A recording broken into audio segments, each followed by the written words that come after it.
Ngabedakeun kain batik jeung kain tekstil bermotif batik.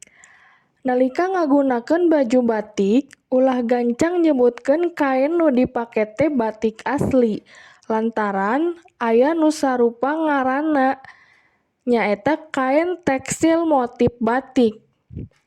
Naon atuh bedana?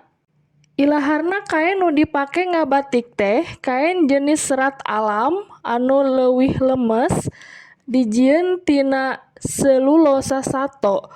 Contona sutra, mori, rami, jeung katun. Motifna oge ari batik asli mah katingali beda pisan. Motif dina kain katingali tembus. Hargana oge ilaharna mahal ti harga ratusan nepi ka jutaan rupiah. Ngabedakeun kain batik asli jeung kain tekstil motif batik bisa tina bauna. Bau kain batik mah kaambeul lilin, ari kain tekstil motif batik mah moal kaambeul lilin. Urang oge bisa nitenan kain batik tina motifna anu basajan jeung nu ruwet. Kain tekstil bermotif batik mah motifna teh katingali bangga.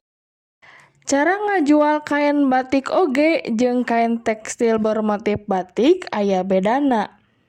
Kain batik konvensional ilaharna dijual per set atawa hijian.